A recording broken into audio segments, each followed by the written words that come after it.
One tool that is really important to rebuild trust and to strengthen relationship is a weekly date. So let's talk about some benefits to weekly dates. Sometimes life can bog us down, and it's good to set aside a weekly time to spend with your partner to remember why you even like each other. If you can get with the person that you love and you guys can do some fun stuff together, it helps to create less stress in your life, and we find that to obviously be healthy for the relationship. Sometimes we have our favorite restaurant that we go to, and that is a connection, and so we do that. But also you don't want to forget to make sure that there's some novelty to it and you guys are doing some stuff that's kind of fun and new.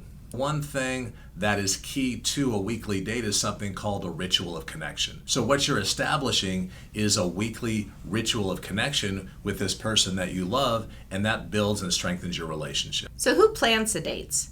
Generally in our program, we ask the wounding partner to plan the date, but there's kind of a way you can do that to get ahead of it so it's not so much work. One really helpful tool is something that we call the 13-week date planner. So what you do is you and your partner sit down and you plan out dates for 13 weeks. What you both like, where you like to eat, what you want to do, that kind of thing. And then even if it's the wounding partner's time for the next 3 months to plan all the dates, they already know what the 13 dates are, and they go and pick one, and that's the date for this week, and everybody likes it, and you know it's going to be good. There are also posters, like date posters, scratch-off posters, these kind of things that you can order online that will give you some new ideas for dates if you're running low on ideas. One thing that's really important in a weekly date is actually picking a recurrent day of the week that says, Saturday night is our weekly date. Creating a consistent day and part of the day that you do it is important because that's also a part of the ritual of connection that everybody knows is going to happen, and it's something that you can look forward to. And that has to do with creating habits and neural pathways in your brain. If you do something on a regular basis at the same day and the same time over and over, you're going to create a habit. And in the case of weekly dates, you really are wanting to create a new good habit that supports your relationship. In relationships that have been impacted by intimacy avoidance or betrayal, there's not anything that is normal, recurrent, and good. So you may have recurring conversations that are hard, but it's not something that anybody really looks forward to. It's just something you need to do. But with this weekly date, this recurrent connection, that is a good connection. It's important to have something to look forward to. In our program, we ask our clients to plan weekly dates as a way of connecting because their relationship is usually harmed from intimacy avoidance or betrayal, things like this. And so there's some common pitfalls that they fall into. And first and foremost, it's planning dates that are last minute. This is a problem because dates are supposed to be about connecting with your partner.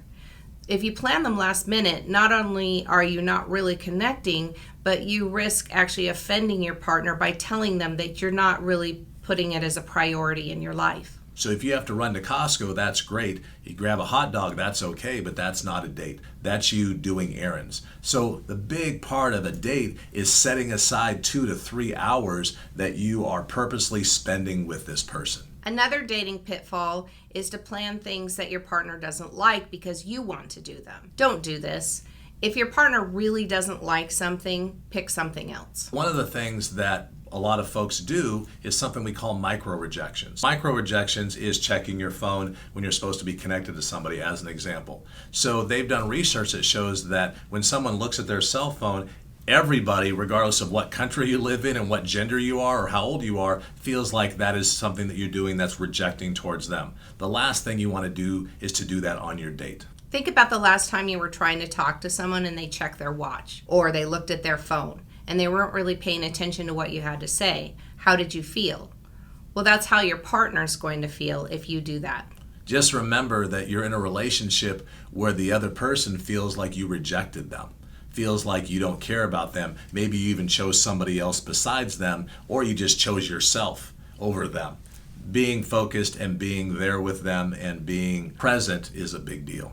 It also might mean sitting yourself in a restaurant where you can't view the waitresses, or making sure that you're not looking around the room. These kind of things sabotage dates. If you're flirting with the waitress, clearly that's not a good date. Show your partner that you value them by consistently planning quality dates and being emotionally present for them. Thanks for watching. If you like what you saw, go ahead and hit the subscribe button below. Or head over to becomingwellinstitute.com to learn more about trauma, addiction, intimacy avoidance, and other related topics, take a free assessment, or set up a consult with one of our trained professionals. Let us help you keep your journey towards becoming well going.